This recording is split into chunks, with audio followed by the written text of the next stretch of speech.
Bom, e aí eu fui para o princípio, pensando na minha vida Montessori, eu fui para o princípio da vida da Montessori.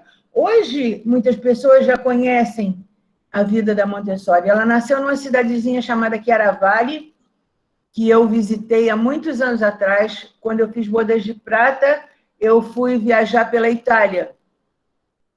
E claro que eu não ia perder a oportunidade de conhecer Chiaravalle. Ela fez parte do meu percurso. E quando eu cheguei em Chiaravalle, eu não sabia onde é que ficava a casa natal de Maria Montessori. Eu sabia que era lá. Aí eu disse assim, eu quero que me leve até lá. E eu cheguei na praça, e quando eu vi na praça, e a gente estacionou o carro, e eu olho, Casa Natal de Maria Montessori. Para um montessoriano, isso é muita emoção. Não consegui visitar, porque estávamos no mês de agosto, num feriadão, e as casas estavam fechadas. Maria Montessori sempre foi uma pessoa muito atirada para a sua época, né? Ela viveu em Chiaravalle 3 anos, depois a família foi morar em Florença, onde ela ficou 2 anos, e aos 5 ela mudou para Roma. Em Roma, ela foi para uma escola elementar, e nessa escola elementar ela adorava, para não dizer o contrário, a escola, que ela tinha que ficar sentada o dia inteiro.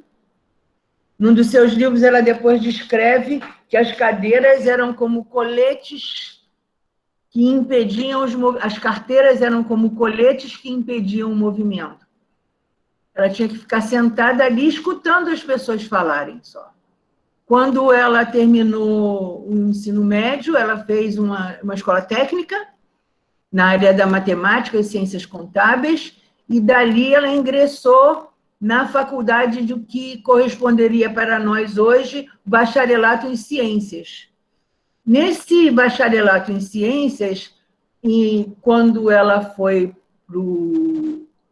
chegou no terceiro ano da faculdade, ela pediu transferência para a faculdade de medicina, para ingressar no terceiro ano de medicina, porque a vocação dela era, na época, mesmo a medicina.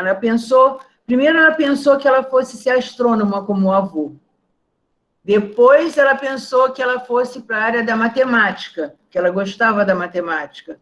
E depois ela foi para a medicina, mas ela não sabia que a medicina era o que ia sedimentar a sua escolha principal, que foi a pedagogia. Na medicina, ela se formou em 1896, ela foi uma das primeiras mulheres da Itália, não foi a primeira durante muito tempo. Os biógrafos pensavam que ela havia sido a primeira. Ela mesma dizia que quem viveu 2 guerras e teve a sua casa destruída tantas vezes, não tinha muita recordação da vida, as coisas se perdiam. Na época que eu fui à Itália, eu fui comprar no Arquivo Nacional, em Roma, fotos da Montessori, porque não havia internet ainda nessa época. Então, hoje é fácil, a gente acessa e tem acesso a todas essas fotos que estão hoje no meu PowerPoint. Mas naquela época não tinha. E eu fui ao arquivo e só havia 30 fotos, mais nada. E se a gente pesquisar hoje ainda, a gente vê que as fotos se repetem. E de uns tempos para cá é que elas vêm se revelando das coleções de países por onde ela andou.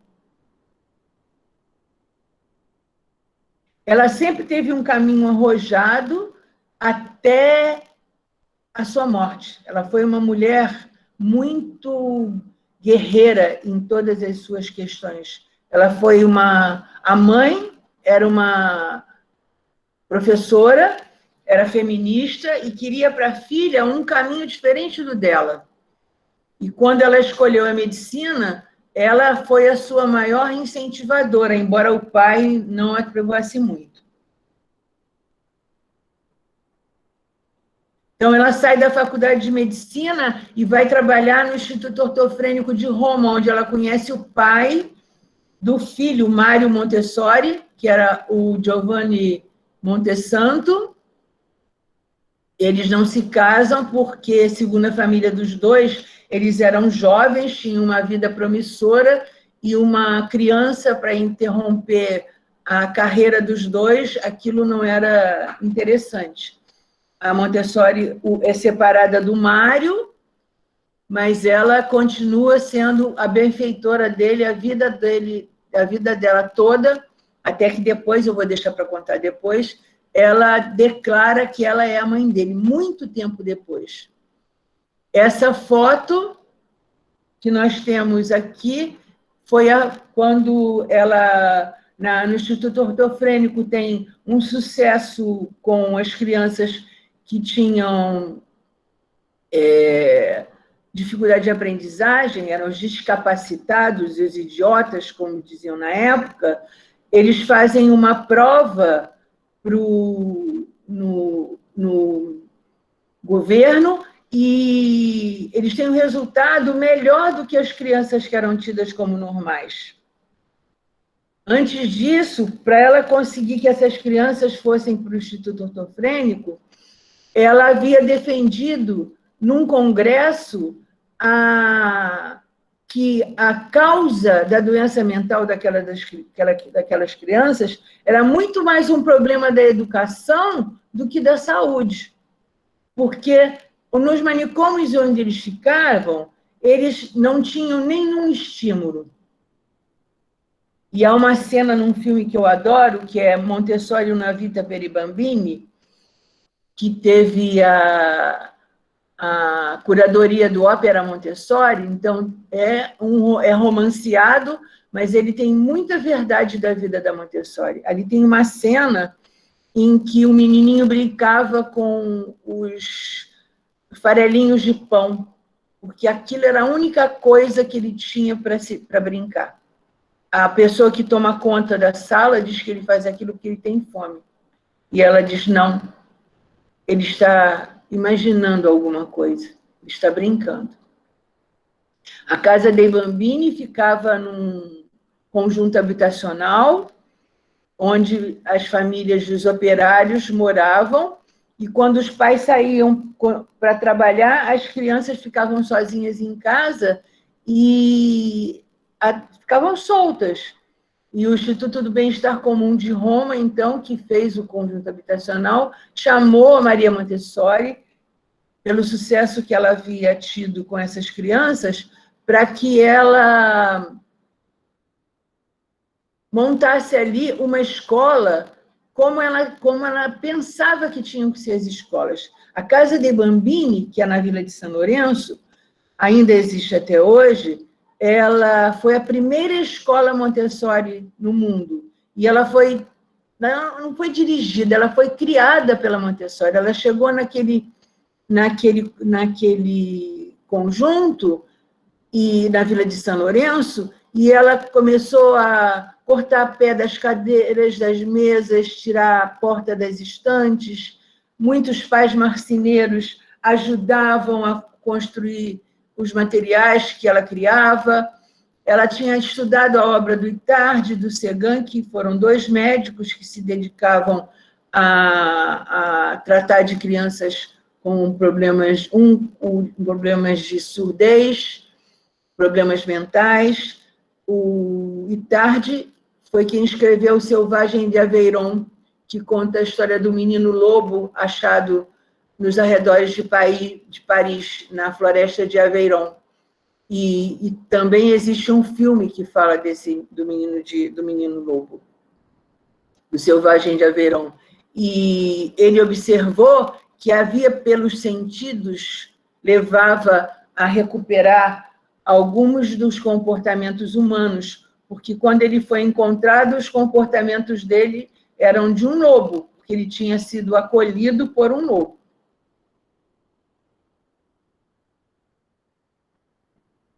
Depois da inauguração da Casa dei Bambini e do sucesso de Maria Montessori com a metodologia aplicada a crianças normais, o método ficou conhecido cada vez mais pessoas do mundo inteiro ficavam curiosas para ver os resultados que ela conseguia naquela escola onde as crianças escolhiam o que faziam, onde as crianças cuidavam do espaço onde estavam, onde as crianças aprendiam a cuidar de si. Uma das coisas mais importantes na Casa dei Bambini foi que ela trabalhou com as crianças os cuidados pessoais. Para ela, as noções de higiene naquele ambiente eram fundamentais para que as crianças pudessem ter uma vida mais digna. Em 1910, ela já havia publicado seus 2 primeiros livros, o primeiro, Antropologia Pedagógica, e o segundo, Pedagogia Científica. Pedagogia Científica foi publicado em 1909, na cidade de Castelo, que hoje é Perugia. Essa é uma foto atual de Perugia, e aquela foto ali é uma foto de Maria Montessori nessa época, em 1910. Normalmente a gente tem a maioria das fotos dela bem velhinha, né? Mas ela foi uma mulher muito bonita. E os barões de Franchetti apadrinharam Montessori e fizeram com que aí, na cidade de Castelo, hoje Perugia, acontecesse o primeiro curso de formação, que foi dirigido e desenvolvido pela própria Montessori. Essa foto, ela está bem desbotadinha, mas eu achei ela tão importante. Ela é a foto da primeira escola Montessori na América. E como ela é de um arquivo digitalizado, e ela já deve ter sido digitalizada muito antiga, ela está assim. Essa foto é de 1911, quando foi inaugurada a primeira escola, e Montessori viajou para a América em 1913 e 1915. A viagem era uma viagem de navio que demorava 2 meses. E ela tinha extrema disposição para fazer todas essas viagens. O Mário acompanhou-a nas 2 viagens. Na viagem de 1913, ela visitou uma feira de amostras no Panamá, e nessa feira de amostras aconteceu uma sala de vidro. Ela montou com as professoras americanas uma sala Montessori que foi um sucesso. Depois isso se repetiu em Nova York. O que hoje nós chamamos de sala de demonstração. As pessoas ficam à volta, observando o trabalho das guias Montessori que se apresentam na sua direção de classe. Essa é uma foto de 1920, na China, porque era tamanha a fama da Montessori com o trabalho belíssimo que ela realizava, que vinha gente do mundo inteiro participar dos cursos que acontecem. E ainda hoje, a gente tem, na Europa, uma procura muito grande dos orientais pelos cursos de formação da Itália.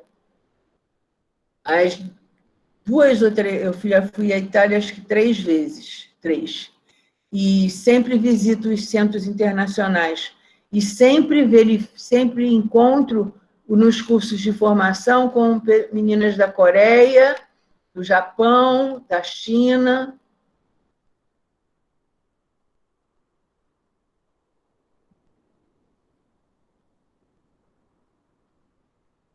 Não sei se vocês reparam que Montessori está sempre de negro, em todas as fotos que ela aparece. E aqui ela está de branco. Então, quando vocês encontrarem fotos da Montessori de branco, são as fotos que ela tirou na Índia. Ela foi para a Índia, na primeira vez, em 1939,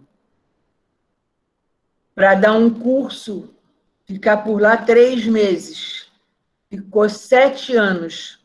porque explodiu a Segunda Guerra Mundial, ela era italiana e a Índia era governada pela Inglaterra, que era inimiga da Itália. Ela foi para um campo de mulheres, um campo de refugiados, de mulheres e crianças, e o Mário foi para um campo de trabalho.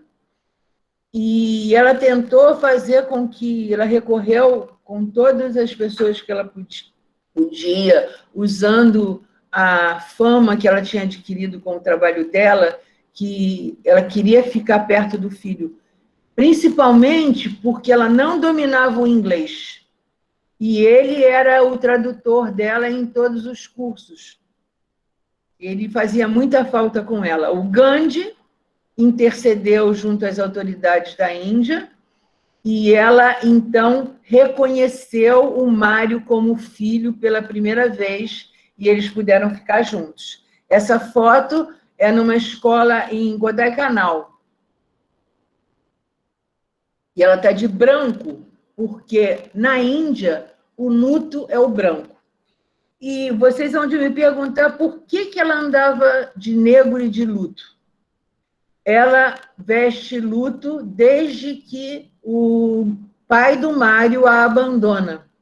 E numa das biografias dela, eu li que ela diz assim, ela era uma pessoa muito intensa.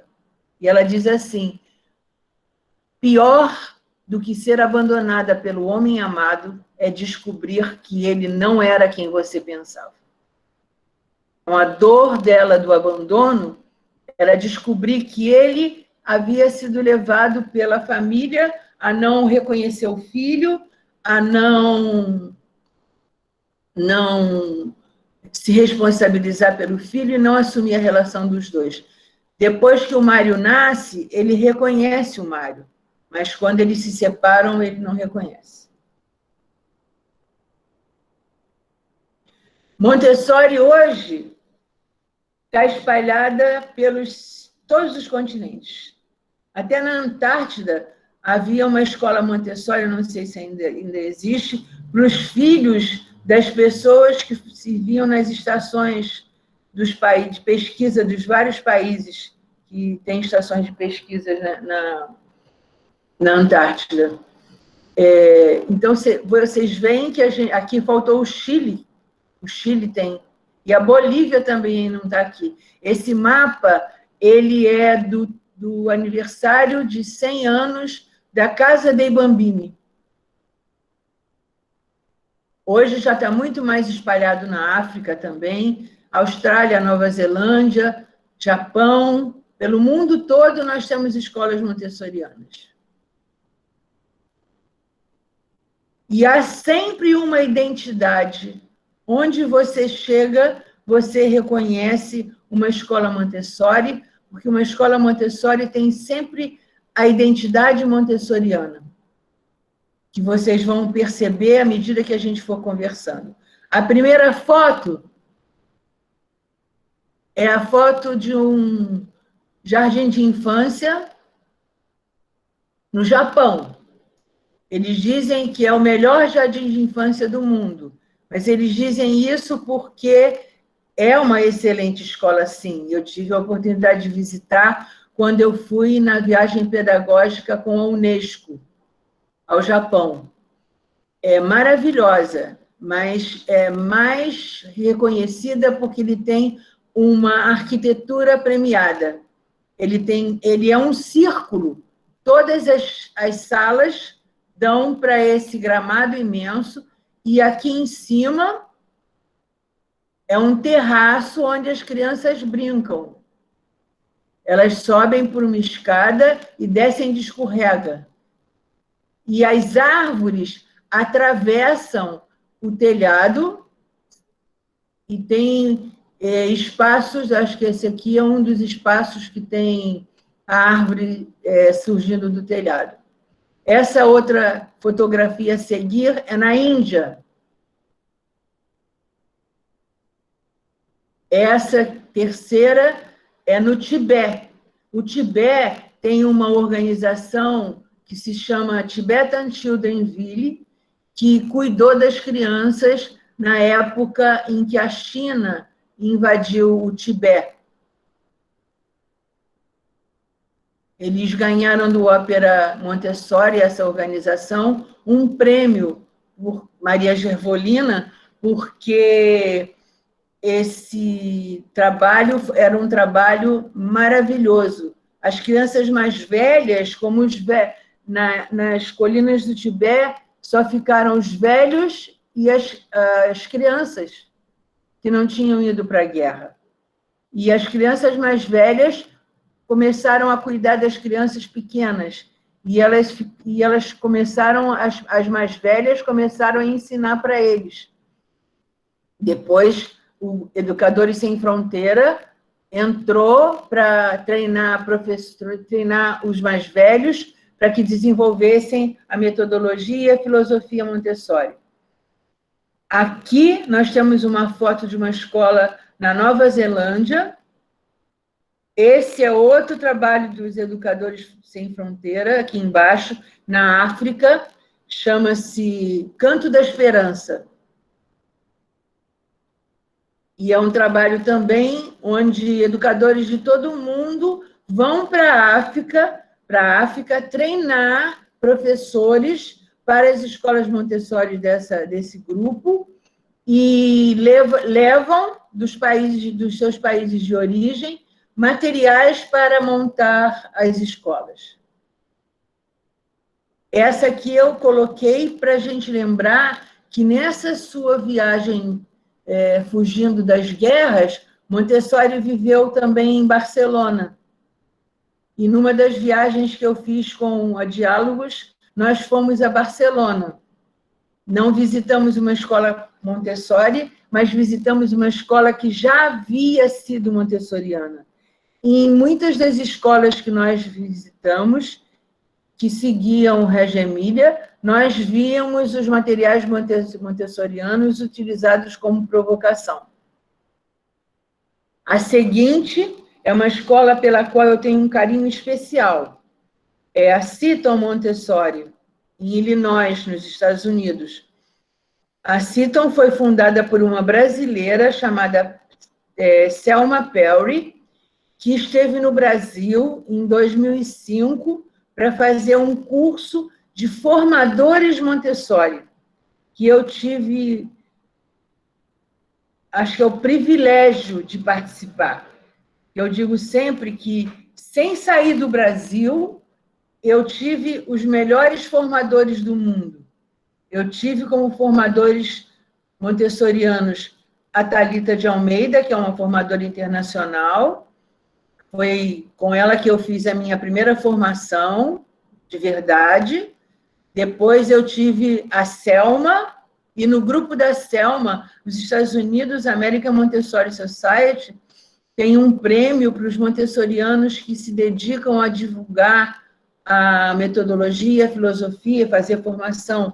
Então, do meu grupo, eu tinha a Selma, que é legado vivo de Montessori, e o John McNichols, que é autor também de Montessori Controversy, e que é um legado vivo de Montessori. Além deles, nós tivemos, intermediado pela Prima Escola de São Paulo, a presença, e pela Organização Montessori do Brasil, que na época tinha a Fátima Cortez como presidente, que está aqui hoje conosco, e elas trouxeram uma pessoa maravilhosa, que já faleceu, que também foi legado vivo de Montessori, Carolina Gomes Del Valle. Essa é a escola da Ana, agora, depois da...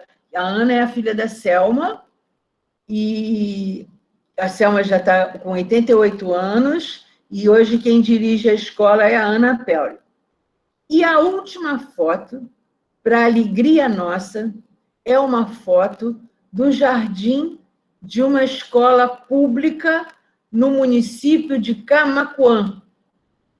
Camaquã fica na Grande Porto Alegre. E em Camaquã, todas as escolas da rede municipal infantis são montessorianas.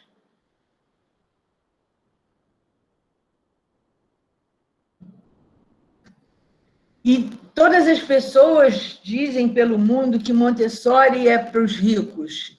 E a gente vê experiências montessorianas maravilhosas espalhadas por todo o mundo, com pessoas resilientes, guerreiras, que conseguem levar o trabalho montessoriano para todas as classes.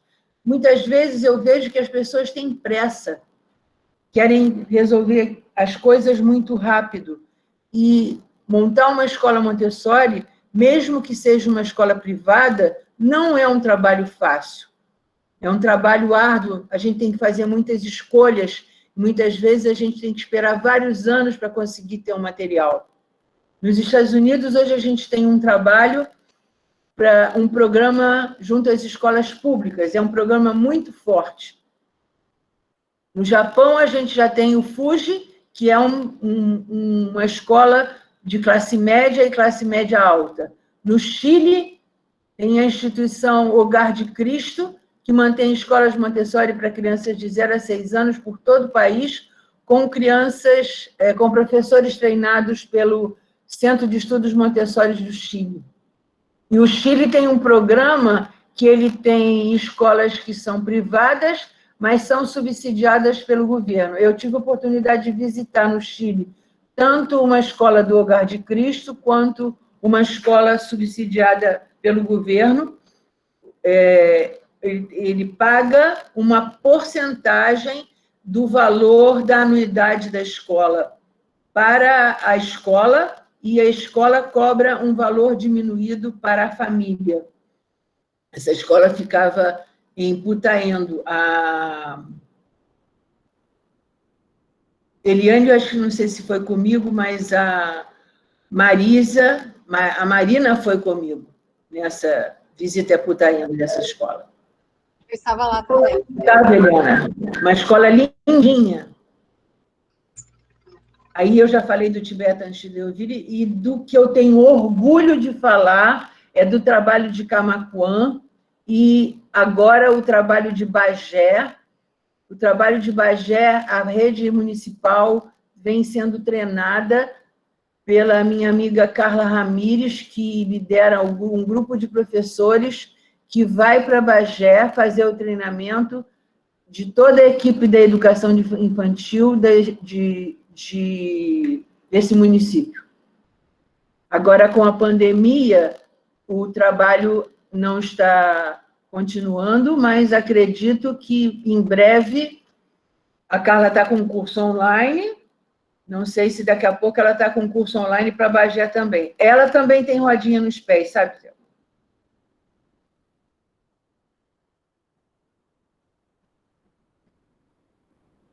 E o que Montessori oferece? Montessori oferece classes de idades mistas. E para muitas pessoas que trabalham em escola tradicional, podem achar que esse é um trabalho muito mais difícil. Eu posso assegurar que é muito mais fácil. Se você for um professor, um adulto preparado, esse é um trabalho muito mais fácil. Eu me lembro do meu tempo de professora da rede pública, onde as minhas classes eram homogêneas, e as questões que aconteciam eram questões de competição, todos tinham que ter a mesma atenção ao mesmo tempo, todos tinham que depender de mim. Numa classe Montessori, o protagonismo é da criança. O adulto é um servidor, ele está ali para servir a criança. Nós temos aqui, na primeira foto, porque, embora a gente fale as classes de 0 a 3, não são muitas as escolas no mundo que tenham as turmas de 0 a 3 anos no mesmo ambiente. Nos Estados Unidos, conversando com a Selma, na escola dela, ela também tinha a mesma divisão que nós tínhamos aqui, que eu tenho na minha escola. É uma classe de 4 meses a 17 meses, que nós chamamos de Nido 1. Nido significa ninho. E na Itália eles chamam as escolas para as crianças pequenas de asilo nido. Quando a Montessori começou a trabalhar com os bebês, ela só chamava de nido. E a pessoa que estruturou o trabalho para as classes de 0 a 3 foi uma seguidora de Montessori, Silvana Quattrocchio Montanaro, que é autora de um livro Um Ser Humano, que tem editado pela editora Quatro Ventos, do Chile. A segunda foto representa uma turma de Nido 2, que recebe as crianças de 18 a 36 meses. E esse material que a criança está trabalhando são cartões onde nós trabalhamos, através das expressões, os sentimentos. E ele é também um material que a Montessori chama de leitura interpretada, porque é instintivo a criança olhar a gravura e fazer a leitura da expressão facial e repetir. A gente pode ver ali a ruivinha com a mesma expressão de assombro do menino da gravura e a amiga olhando para a foto pensando assim, ela está igual.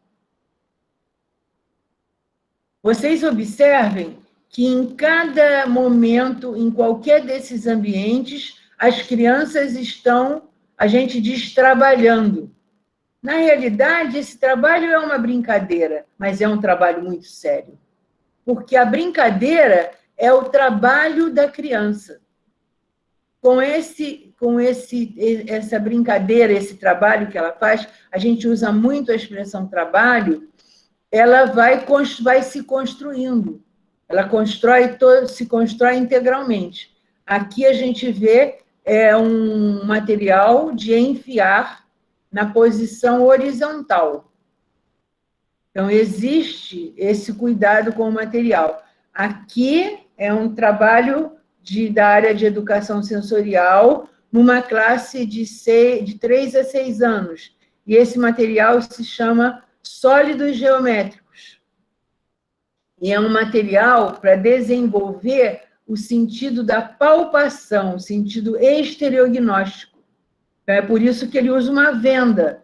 E ele tem que descobrir qual é o sólido que ele pegou sem olhar, pela forma que ele sente através do tato.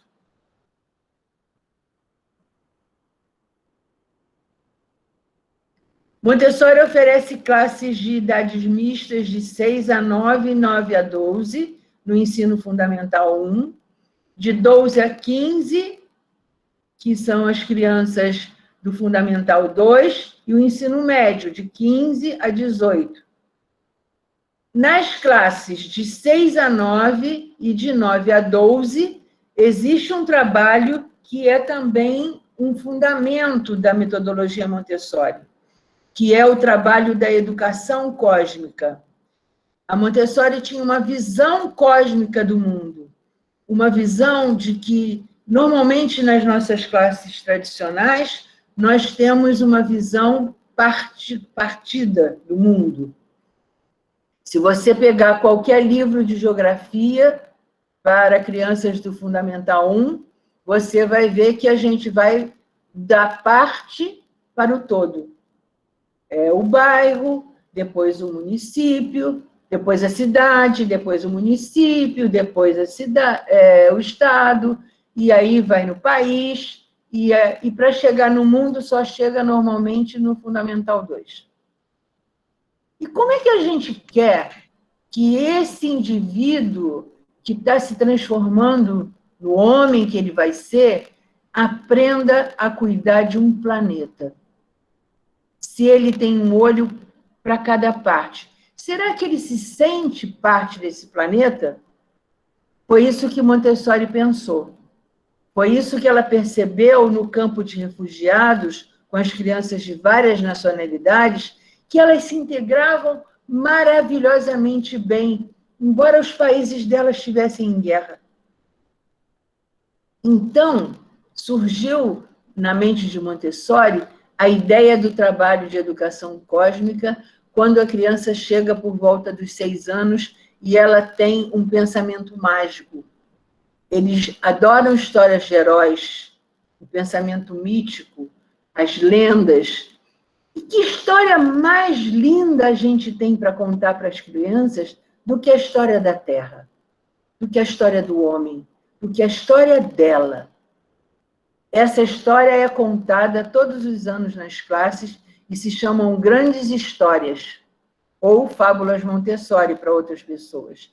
E elas são contadas do 1º ao 5º ano. Todos os anos a gente tem um ritual que conta a primeira grande história, que é o aparecimento, o surgimento do universo, e vai assim por diante, a história do homem, a história da mão, porque o homem, até uma determinada época da sua vida, ele só trabalhou com as mãos, e quando ele descobre a ferramenta, ele descobre maneiras mais fáceis de transformação. E com isso a gente vai trabalhando a história da escrita, a história dos números, e vai desdobrando esse conhecimento em pequenos projetos que as próprias crianças escolhem. A gente já vai falar de escolha. Escolha é uma coisa muito importante no método Montessori. E vocês observaram, eu vou voltar um slide, e vocês vão ver que aqui a gente vê a criança pequena trabalha sozinha. Aqui, ou ela trabalha sozinha, ou no máximo ela trabalha em dupla. Aqui também. Às vezes aparecem pequenos grupos. E aí, quando cresce, eles já gostam de trabalhar. Aqui numa classe de 6 a 9, a gente ainda vê um pequeno grupo. Mas na classe de 9 a 12, nas classes seguintes, eles gostam de trabalhar em grandes grupos. Essa é uma característica. E todo trabalho é um trabalho que envolve as crianças de acordo com a sua característica.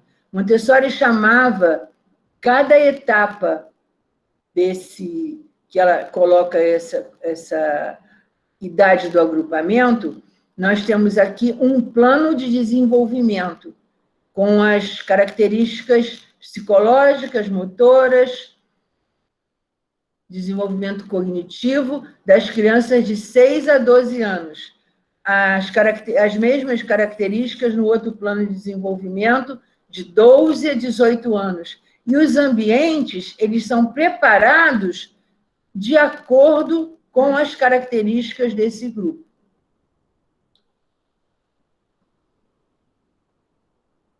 Essa foto aqui é na aldeia, essa foto aqui é no Ágora. E eles estão fazendo, o Colégio Ágora fica em Niterói. Eles estão fazendo a apresentação que eles prepararam da célula. E a célula é uma célula preparada com elementos comestíveis. Mas é também uma representação concreta, que pode ser, eles fazem esse trabalho em grupo, discutindo soluções para criar a apresentação que eles vão fazer para o grupo grande e assim por diante. Aqui, eles trabalham também nessa faixa de idade com mapas mentais para organizar o conhecimento. E aqui é uma foto de uma turma de ensino médio, também numa escola do Brasil, e onde eles estão fazendo uma reunião, como cada um representando um delegado da ONU para apresentar uma proposta do seu país. É muito comum as escolas montessorianas fazerem esse tipo de trabalho. Além disso, das nossas escolas, Montessori oferece programas para pais e filhos. Eles são muito comuns, tanto na Europa quanto nos Estados Unidos. Não sei se na Austrália e na Ásia eles também são comuns. São programas que reúnem grupos de pais em pequenos grupos agrupados de acordo com as faixas etárias. Eu faço um pequeno grupo de pais de crianças de 0 a 3 anos, e aí eu tenho um ciclo de reuniões com uma guia Montessori experiente que atua como mentora no grupo. A Selma, uma ocasião, veio ao Brasil e desenvolveu lá na aldeia um workshop de formação para 0 a 3 anos. E um dos momentos foi esse trabalho de programa para pais e filhos. As mães participaram, junto com os bebês, da sala ambiente, e a guia orientava as mães a trabalharem com seus filhos, e explicando para elas as finalidades do material. No Brasil, é muito comum também o trabalho de Montessori para famílias. A gente tem o Gabriel Salomão, que se dedica a esse trabalho no Brasil. O forte do trabalho dele ele faz treinamento em escolas também, mas o forte do trabalho dele é o foco no trabalho das famílias. E nós temos hoje também no Brasil, no mundo, isso é um trabalho mais recente de Montessori, que é o trabalho com os idosos. Tanto idosos como pessoas que têm Alzheimer, portadoras de demência. E na escola Monteiro Lobato existe um trabalho que é o sênior, né, Eliana? Chama Vida Priori. Vida Priori. Esse Vida Priori, a menina que dirige o trabalho, ela foi fazer especialização ano passado, ou no início desse ano, nem me lembro mais, em Dublin, porque foi a formação mais próxima que ela conseguiu. Mas a AME criou, em 2014, um grupo consultivo Montessori, que é quem está fiscalizando os cursos de formação não é cuidador, seria em guia Montessori para idosos. E a finalidade é fazer com que eles tenham um ambiente preparado e cheio de pistas, para que essas pistas sirvam para que eles sejam encaminhados para as coisas que eles precisam recorrer. Porque no ambiente Montessori, uma das características é a ordem. Então, isso é um aliado para as pessoas idosas encontrarem sempre as coisas no mesmo lugar e dando pistas às coisas que eles podem fazer.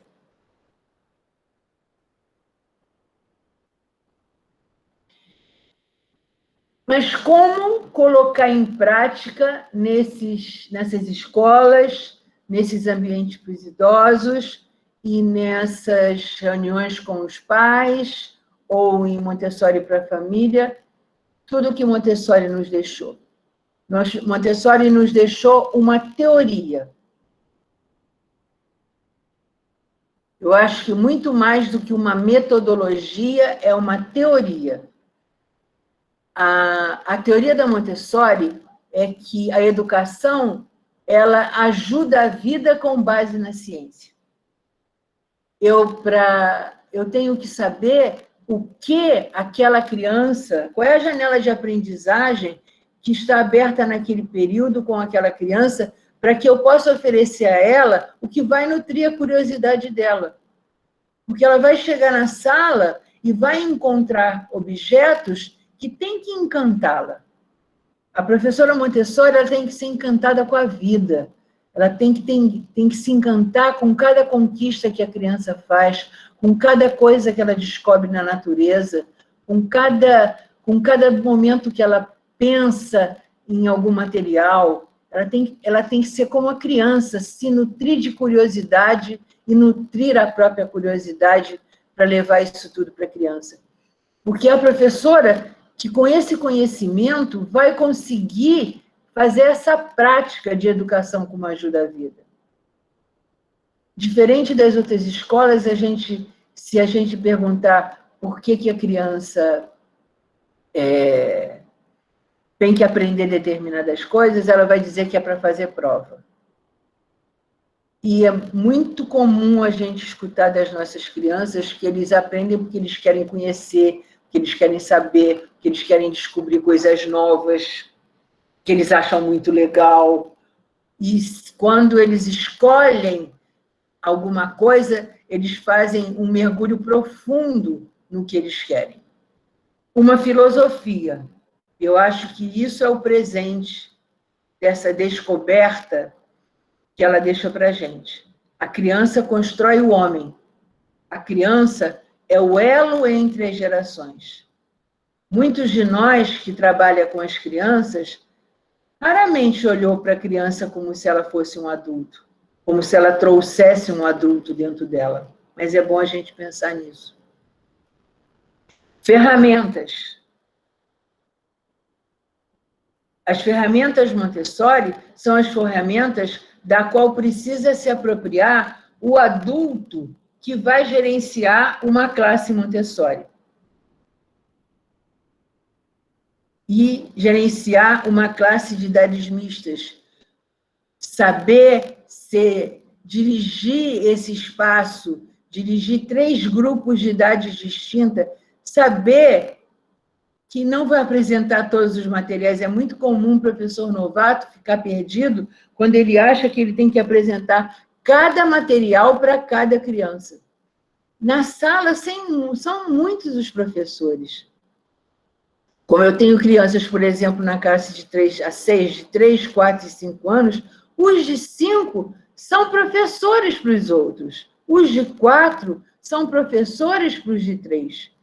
E com essa troca, eles têm a oportunidade de, ora, ensinar e, ora, aprender. E quando a gente ensina, a gente aprende muito mais.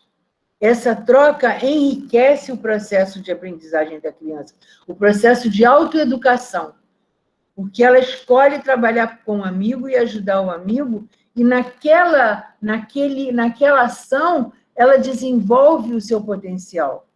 Ela aprende a ocupar um espaço de liderança e ela é liderada. Todas essas possibilidades o ambiente Montessori oferece. E a gente vai falar agora do material Montessori.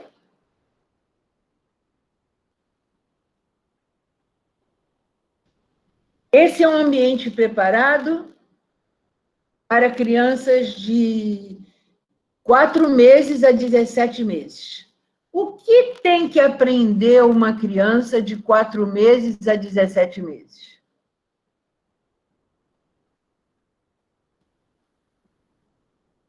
Quem se habilita a responder? Um bebezinho, olha aqui um bebezinho bem pequenininho, sentadinho aqui, olhando para os outros. Aqui já tem um bebê gigante subindo a escada. Aqui já tem um outro bebê gigante. Bebê gigante é gigante em potência, como diz a Thalita. Aqui, eles estão aprendendo a andar. Eles estão sendo apresentados ao mundo, aos elementos do mundo. Eles estão sendo apresentados à natureza. Eles estão sendo apresentados à vida. Qual é o mundo que você quer apresentar para as suas crianças? Muitas vezes eu me deparo com situações em que nós, enquanto adultos, não nos preocupamos de cuidar do que fazemos para servirmos de guia para a criança. Porque servir de guia não é só oferecer à criança um trabalho. Servir de guia é ser adulto. Porque eles estão aqui se preparando para ser adulto. Eles, copiando o que os maiores fazem, eles estão se tornando seres humanos. Eles precisam fazer parte da nossa tribo. Nessa época, a criança tem uma mente absorvente. Ela vai, eu digo assim, ela vai enchendo a mala. Ela vai tudo que ela vê, tudo que ela escuta, ela aprende. Aprende até o que não deve. Por isso a gente tem que ser cuidadoso. E depois, no outro período de desenvolvimento, ela vai arrumar a mala. Então, quando eu ponho um objeto nesse ambiente, eu tenho uma intenção de ensinar nomes, uma intenção de permitir movimentos, uma intenção de desenvolver a iniciativa, uma intenção de proporcionar um processo de autoeducação.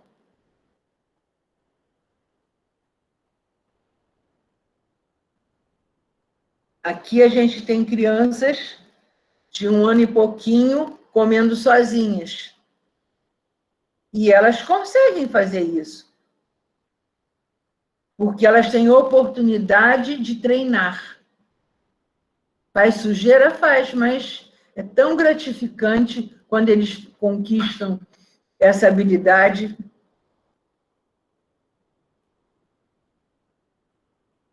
Essa é a sala do Nido 1.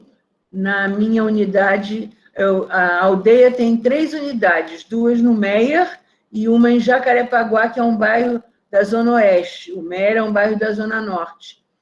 E uma das características também das salas Montessori é que elas são bem minimalistas. Né?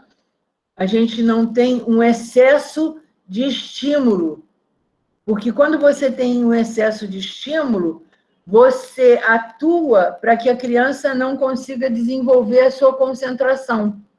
Então, os estímulos são na medida certa.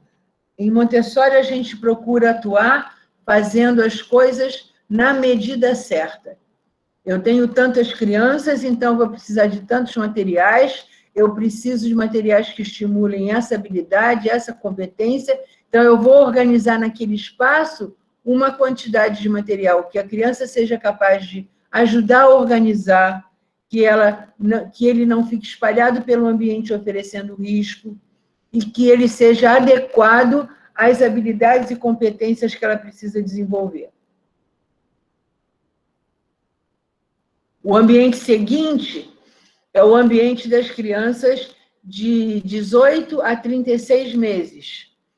E aqui, se lá a conquista da marcha e da posição bípede, e da marcha, e do princípio da fala, era o maior aprendizado, aqui a linguagem e o desenvolvimento dos movimentos manuais é o grande desafio. Então, é uma sala rica de materiais que desenvolvem as habilidades do uso da mão. E eu digo assim, quando as pessoas chegam na escola e perguntam assim, mas como é o processo de alfabetização? Aqui começa o processo de alfabetização. Porque o processo de alfabetização começa quando eu aprendo a falar. Quando eu aprendo a falar, eu estou desenvolvendo a linguagem que vai servir de instrumento para eu querer escrever. Então, cada objeto que ele aprende a nomear é uma parte do acervo linguístico que vai fazer com que ele desabroche na escrita e na leitura. Essa é uma atividade da área da vida prática. A área da vida prática é a área da educação dos movimentos. E elas estão organizando flores no jarrinho.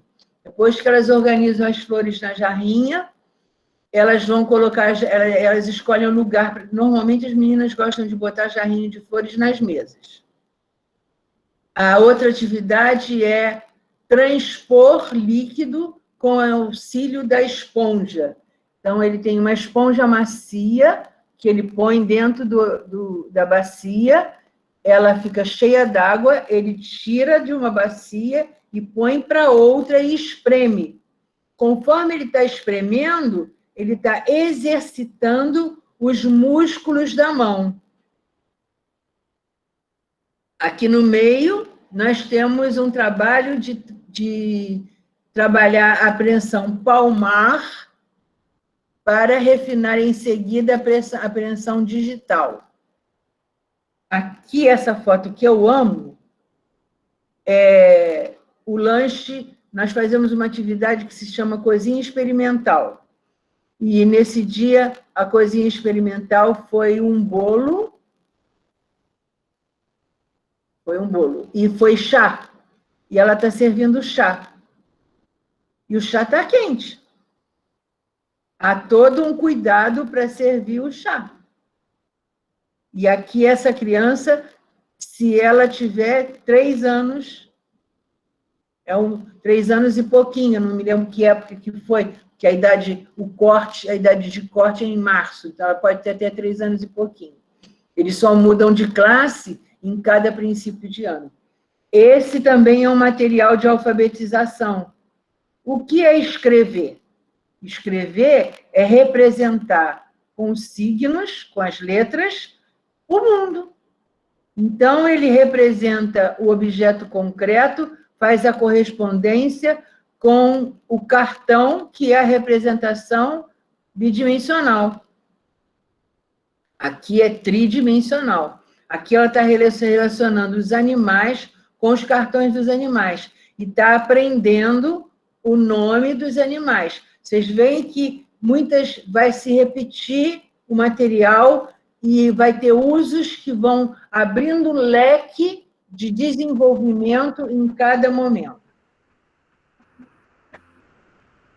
Márcia, Sim. Deixa eu perguntar uma coisa para você.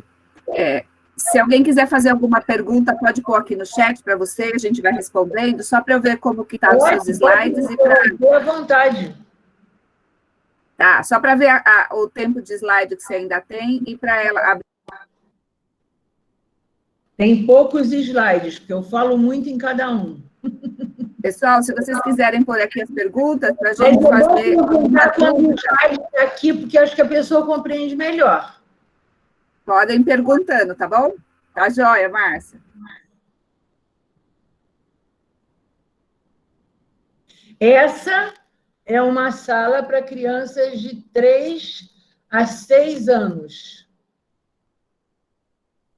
E tudo que ele colocou na mala, lá no 0 a 3, ele vai organizar. Lembrem que, nessa época, as crianças começam a fazer aquelas perguntas do porquê. Tudo é porquê, mas por quê? Mas por quê? Elas precisam entender as estruturas, entender para que servem as coisas, entender a função de cada objeto no mundo, né? Lá, a gente viu o refinamento da apreensão palmar. Aqui, o cuidado e o foco é no refinamento da apreensão digital. Aqui, de novo, uma atividade de vida prática de regar as plantas. Então, ela teve que encher o regador e regar o vasinho, evitando derramar. As salas Montessori, elas são divididas em áreas de trabalho. E elas têm a área da vida prática. Nessa sala que a gente está vendo aqui, essa é a área da vida prática. Cada bandejinha que a gente tem aqui tem um material dessa área para refinar os pequenos movimentos. Preparar a mão para a escrita. O lápis só vai para a mão da criança quando a criança tem a mão pronta. Então, todo o percurso de preparação da mão para a escrita, ele é desenvolvido com a área de educação sensorial, onde existem muitos materiais que ela exercita pequena pega, e na área da vida prática. Do lado, a gente tem um trabalho de matemática, e ele está trabalhando com material dourado, são crianças de 4 e pouco, 5, e ele está compondo números com o milhar. Aquele cubo grande é o cubo do 1000. Então, eles adoram fazer números grandes. 8.000. 8.000 é muito. Muitos cens. Pois eu vou mostrar mais adiante um material onde vocês vão entender como a Montessori desenvolve os materiais para que a criança desenvolva os conhecimentos sem precisar que a gente diga para ela o conceito, porque ela descobre o conceito quando ela descobre a pista no material.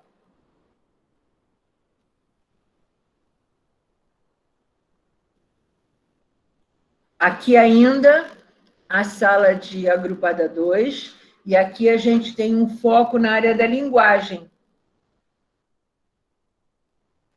Ali nós temos a casinha de boneca. Na casinha de boneca nós trabalhamos a nomenclatura de todos os cômodos da casa e do mobiliário da casa. E depois, quando a gente chega no trabalho de gramática, a gente também usa muito para trabalhar as preposições, os artigos, porque é um material que se presta a esse tipo de trabalho. Existe um outro material que a gente não encontra muito no Brasil, que é a granja, que é lindo, que se usa com esse tipo de trabalho. E aqui é um trabalho de linguagem para ajudar a criança a desenvolver as etapas da construção da linguagem. E esse é um trabalho para a criança que, ainda que ela está na lectoescrita, e para ela descobrir a sílaba. Então, ele se chama Jogo das Palmas. Nós temos uma cestinha com objetos, e uma outra cestinha pequenininha com cartõezinhos. E ela vai dispor os objetos da cestinha aqui e vai bater palma. Pau! 2 vezes. Então, ela pega 2 cartõezinhos e representa a sílaba. Trem. Trem. Uma só. Aí ela pega um cartãozinho e representa uma sílaba. Isso, quando ela for fazer a análise das palavras, depois de que ela já dominou, identifica os sons, ela vai ajudá-la a perceber a sílaba e, em seguida, perceber o som. Aí ela se torna uma criança fonética. Depois ela se torna uma criança ortográfica, e assim por diante. Nessa etapa aqui, eles ainda estão trabalhando sons, que som tem a palavra, ou que som começa a palavra. Ele vê o cartão com o objeto, ele escolhe na letra de lixa 3 placas. Aqui ele escolheu o J, o D e o G. E o som do G que nós trabalhamos é o som fonético, é o G. Ninguém, em escola Montessori, a gente não trabalha com o nome da letra. O nome da letra vai aparecer na classe dos 6 anos, depois que a criança já está alfabética. Aqui ele está trabalhando com o J, o D e o G. Aqui ele está trabalhando com o P, o R, o L e o M. Ele escolhe as letras e ele vai procurar. Aqui é um material que ele tem dos cartões para relacionar. Aqui ele está relacionando objetos que ele escolhe pela sala. Ele pegou a cesta das frutas e foi procurar frutas. Uma fruta que começa com P, que foi a pera. Uma fruta que começa com R, que foi a romã. Uma fruta que começa com I, que foi a laranja. E uma fruta que começa com U, que foi a maçã.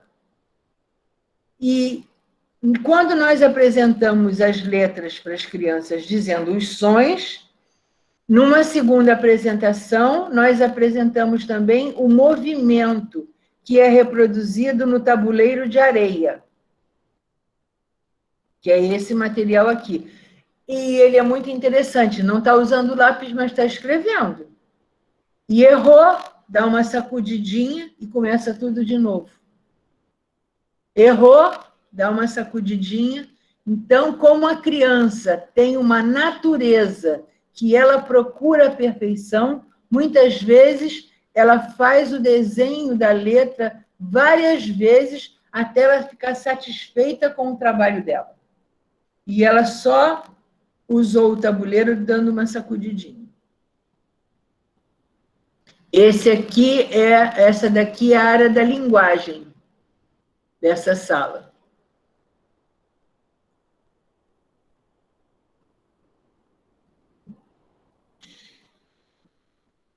Aqui a gente já vê que as crianças estão se agrupando em grupos maiores, em duplas, em trios, mas ainda acontece o momento do trabalho pessoal, onde ele pega o material e trabalha sozinho. Essa é uma turma de 6 a 9 anos, e aqui nós estamos trabalhando, esse é um trabalho que a gente faz, é um material que a gente tem na sala, e a primeira grande história que a gente conta é a da formação do universo, que é acompanhada de várias experiências de física e de química, de transformação da matéria, e depois dela a gente conta da linha da vida. E na da linha da vida, nós temos lá na aldeia vários objetos que a gente relaciona aos espaços de cada era, do aparecimento daquele ser, pode ser um vegetal, um animal, um mineral. Ele tem origem naquela era e a criança vai lá e coloca a representação. Esse material aqui se chama tabuleiro de xadrez e ele é um material para trabalhar a multiplicação de grandes números. O dia que vocês aprenderem a trabalhar, vão ficar encantados. Aqui ele está trabalhando a evolução do homem com um material que isso acontece assim, ó, cada criança escolhe o seu trabalho e cada criança vai desenvolvendo o que ela escolheu. A professora nem estou vendo por aqui. A professora pode estar trabalhando com uma criança, provavelmente ela estava tirando a foto nesse momento.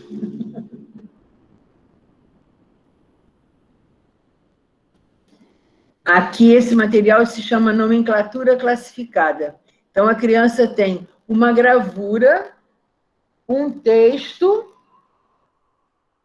e os objetos para relacionar. Ela tem que ler o texto, relacionar com a gravura, fazer a interpretação do texto, relacionar com a gravura e depois relacionar as reálias com o que ela leu, identificando no bonequinho as características de cada tipo de homem, de acordo com a escala da evolução humana. Uma das áreas da vida prática, ela acontece também nas salas de ensino fundamental. Só que a vida prática aqui ela tem um caráter diferente. Ela já não é mais para que se desenvolvam os movimentos. Ela é para que se desenvolva a cidadania. É a prática da vida.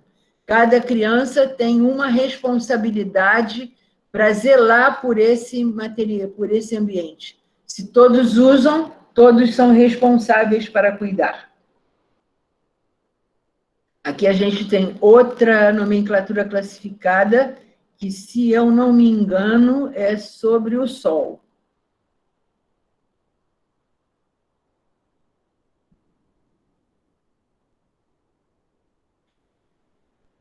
Esse é o ambiente de 9 a 12 anos, não é o ambiente da aldeia. Eu só achei fotos dos grupos trabalhando, e aí eu fui caçar uma foto de ambientes, são escolas americanas, todas elas, diferentes. Mas a característica é que esse ambiente ele já começa a ter mesas, às vezes, de vários tamanhos, ambientes que atendam as crianças para trabalhar em grupos, porque eles gostam, nessa época, de trabalhar com grupos grandes. Aqui eles reproduziram com varetas e massinha os sólidos geométricos, porque eles estavam estudando ângulos, arestas e vértices.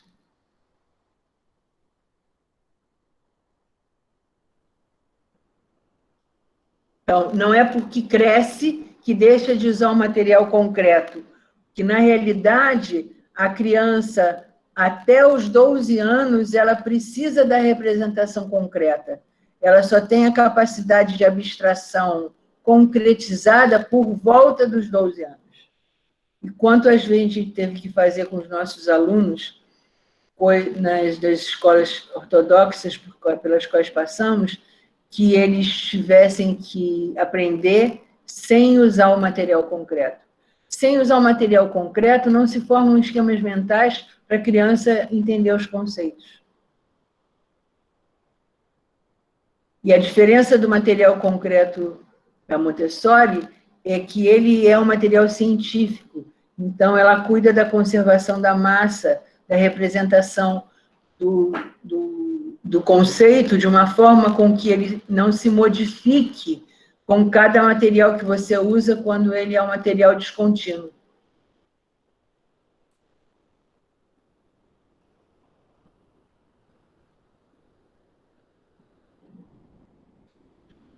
Quais são as ferramentas do método Montessori? São os ambientes preparados e o material de desenvolvimento, as classes de idades mistas, a livre escolha, apresentações individuais ou em pequenos grupos e, até uma certa idade, exercícios de linha e lição de silêncio, e depois elas se transformam em outras manifestações, que são as reuniões da comunidade, o relaxamento, os exercícios para ativar o cérebro.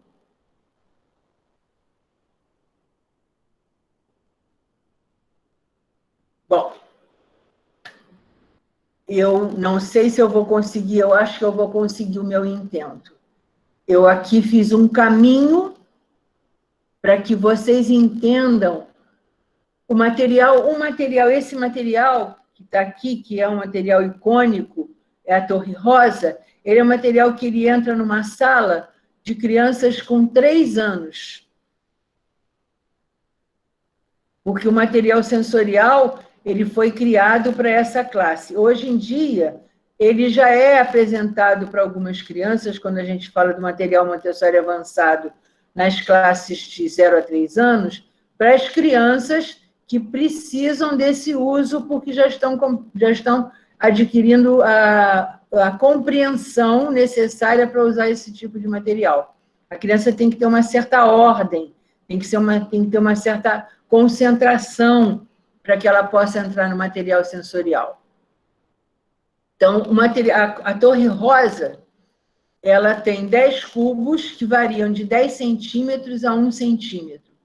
O cubo 1, que está lá em cima, ele pode ser passado nesse espaço que sobra entre cada cubo. E a criança vai gravando essa imagem. Essa é a invariante deste material, é o que não varia. Todos os cubos variam em tamanho, mas nunca varia a diferença entre eles. Quando ela se dá conta dessa invariante, sem dizer nada, é que ela aprende a empilhar a torre. Mas, com isso, ela vai armazenando uma estrutura mental, um esquema mental, que vai fazer com que ela percorra um caminho. O cubo do 1 vem para este material, que é um material criado por uma seguidora da Montessori. Montessori fez esse material em contas. A gente vai ver aqui nesse outro. E esse material, o 1 está representado aqui, ó. Aqui ela tem as quantidades representadas com cores, para que as cores ajudem depois a memorizar as combinações. Ela aprendeu a fazer combinação lá na agrupada 2, de 3 a 6 anos, com material de matemática chamado barras azuis e vermelhas. E ela vai fazer combinações aqui com as barrinhas coloridas. Aqui ela vai trabalhar os fatos básicos da adição, ela vai trabalhar multiplicação e ela vai trabalhar potência, desenvolvendo habilidades de montar as pecinhas, só montando as pecinhas. De novo o cubinho do 1 passou por aqui e veio para o material dourado. O material dourado talvez seja ainda mais conhecido que a Torre Rosa, porque, embora as pessoas não façam o uso maravilhoso e brilhante que ele tem, muitas escolas usam para trabalhar como se fosse quadro-valor do lugar. Mas ele vai muito além disso. E eu coloquei aqui essa apresentação do material dourado, que se chama a apresentação das hierarquias, ou a apresentação completa do material dourado. Essa seria a primeira apresentação. Na primeira apresentação, eu apresento o 1, o 10, o 100 e o 1000. E ele só vai aprender que o nome desse cubinho aqui é 1, que o nome dessa barrinha daqui é 10. Ele não está nem aí para as hierarquias. Ele aprende a dar nome às coisas, porque nessa fase ele está desenvolvendo o vocabulário dele. Aqui ele já começa a arrumar 9 uns, 9 10, 9 cents e 9 mils. E eu ensino para ele, sem falar nada, que 10 unidades de uma ordem formam uma unidade de ordem imediatamente superior. Eu ensino demonstrando no uso do material. 9, 1. 10, 1 formam um novo 1, o 10. 10, 10 formam um novo 1, o 100. 10, 100 formam um novo 1, o 1000. E como ele precisa caminhar para a abstração do material dourado, onde eu trabalho as operações, onde eu trabalho as hierarquias, onde eu trabalho o sistema decimal e todas as operações, eu venho para uma representação do mesmo jeito que eu fiz lá, com o animal para fazer a correspondência no cartão. Olha aqui o 1. Ele é representado por um cartãozinho verde. O 10 por um cartãozinho azul. O 100 por um cartãozinho vermelho. E o 1000 é verde de novo, porque é a unidade. Esse jogo se chama jogo dos selos. E ele faz o mesmo trabalho do material dourado, encaminhando a criança para a abstração. E seguindo o caminho, a criança vai organizar aqui, da mesma forma como ela fez as equivalências, o decanômio. O que é o decanômio? Eu vou formar quadrados a partir das unidades. 2, 2 formam o quadrado de 2. E aí eu vou colocar, vou fazer o do 3, vou fazer o do 4 e vou arrumando. Depois eu faço o caminho reverso, onde eu vou juntando todas as quantidades. Esses quadrados eu vou organizando à medida que eu vou fazendo multiplicações.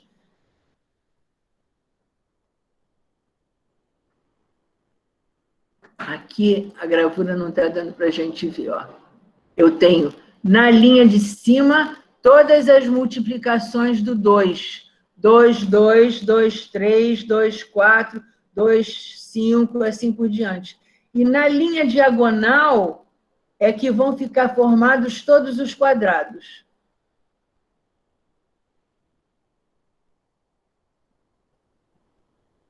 Depois, eu vou formar com essas pecinhas todas aqui, fazendo substituições, quadrados, que eu vou superpor. E o resultado dessa superposição é a torre, de novo, igualzinha à torre gnóstica. E a mente foi preparada, caminhando por esse caminho, para entender, para criar esquemas mentais que façam com que a criança seja capaz de compreender. Márcia, pode responder uma pergunta? Sim. Tem uma pergunta aqui que é qual é a maior contribuição que para você seria para Maria Montessori? Quem está perguntando é a Renata. Ela diz, ao seu ver, qual foi a maior contribuição de Maria Montessori no processo de aprendizagem? A maior contribuição de Montessori para a humanidade? Não, no processo de aprendizagem. No processo de aprendizagem? É. Eu acho que se confunde, porque a Montessori não se preocupava com o processo de aprendizagem. Ela queria que as pessoas se entendessem bem através do trabalho de educação para a paz. Então, todo esse uso desse material, todo esse cuidado com o acervo linguístico, é para que as pessoas possam se entender melhor, para que as coisas tenham um significado melhor. Então, em todo material, em tudo que a gente faz na vida prática, no sensorial, na matemática, na educação cósmica, essa construção é tudo que ela não existe aprendizagem cognitiva. Não adianta, para que serve a aprendizagem cognitiva apenas? A aprendizagem é do homem inteiro. Ele não pode ser fragmentado. Eu não posso ser uma pessoa que tem um conhecimento de muitas coisas, seja uma estabanada, ou eu não saiba tratar bem as pessoas. Então, esse enxergar o homem por inteiro e ter um ambiente onde se desenvolve essa educação do homem por inteiro, para mim, foi a maior contribuição de Montessori. Tem uma outra pergunta aqui. Esse é o último slide, Thelma. Ah, tá. É que você falou que perguntou. Tá bom. Depois eu falo.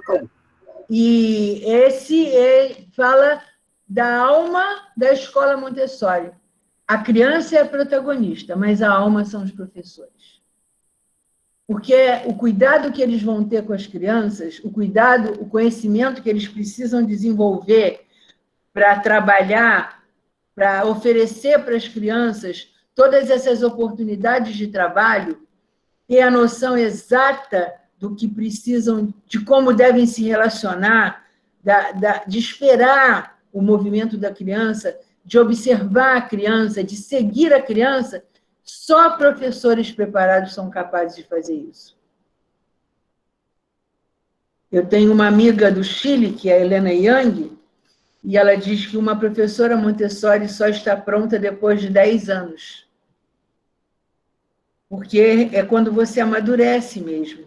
É quando você é capaz de seguir a criança, porque você tem que se despojar de muitas das suas crenças que você construiu no percurso universitário, de muitas de suas crenças que você construiu no seu percurso de vida e de muitas de suas crenças que você construiu em salas de aulas tradicionais.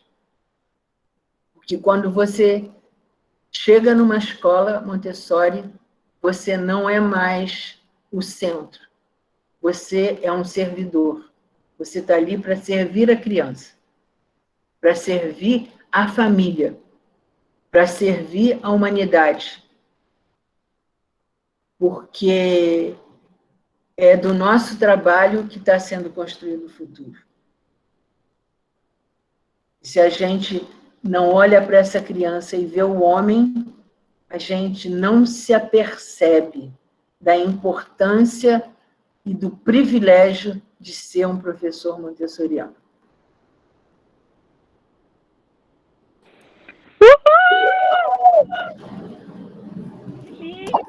Márcia, tem umas perguntas aqui. Quantas crianças numa sala? Isso estava escrito... Olha o recado, o último recado que a Montessori deixou para a criança e está escrito no túmulo dela. Peço às queridas crianças que tudo podem, que unem-se a mim para construir a paz nos homens e na humanidade. Ai, que legal. Essa é a Maria Montessori.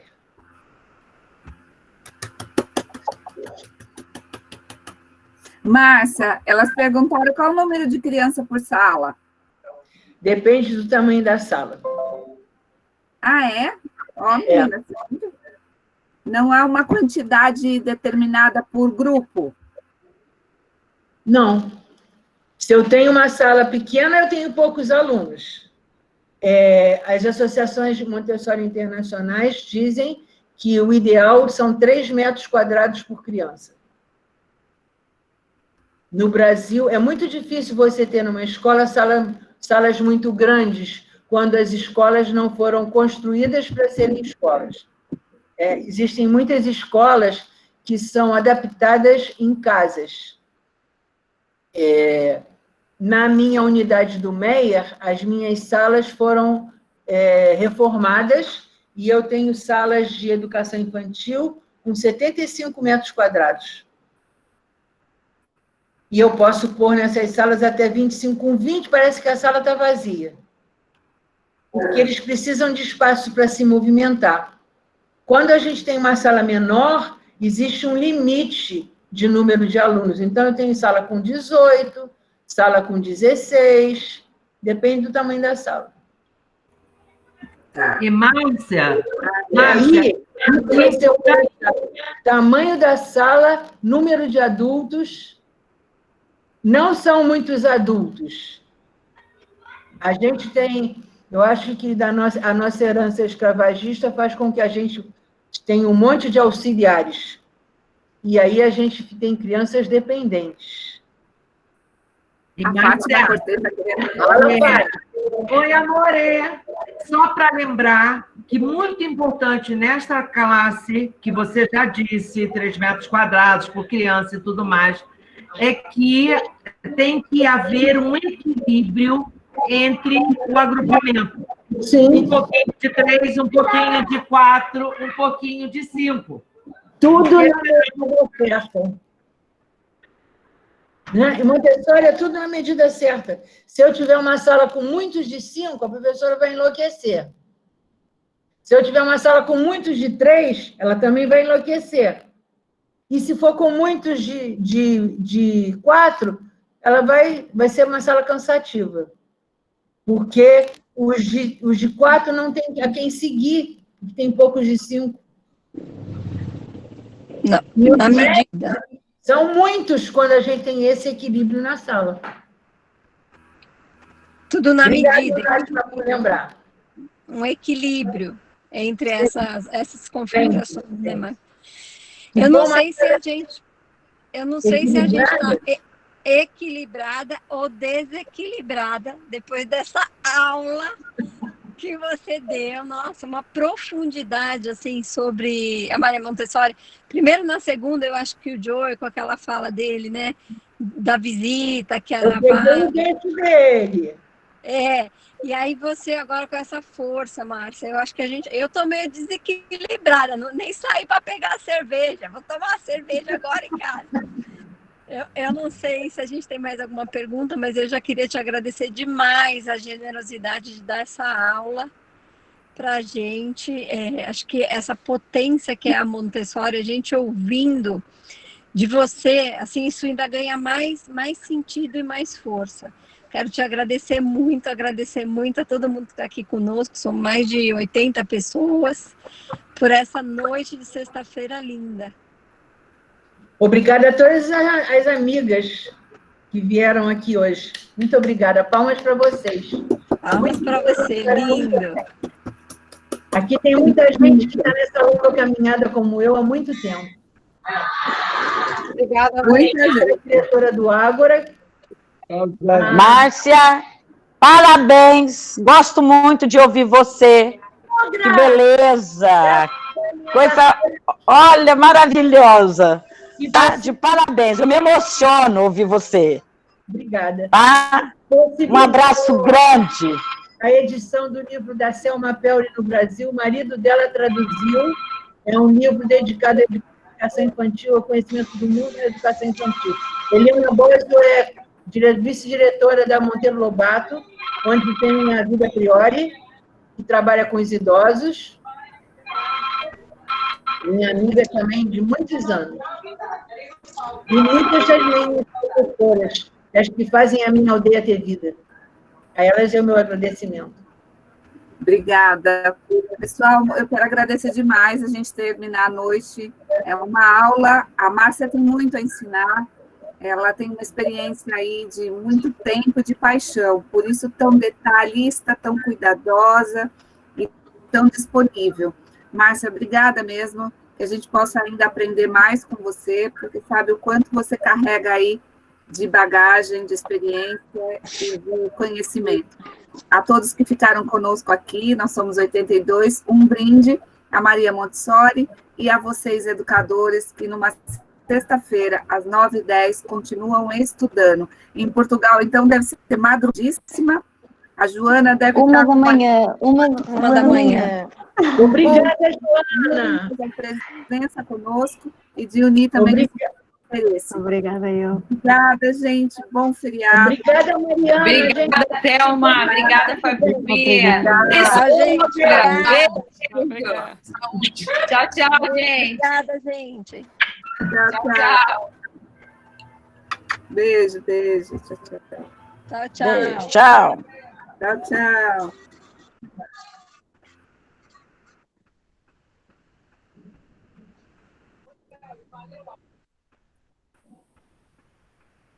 Tchau, tchau, gente.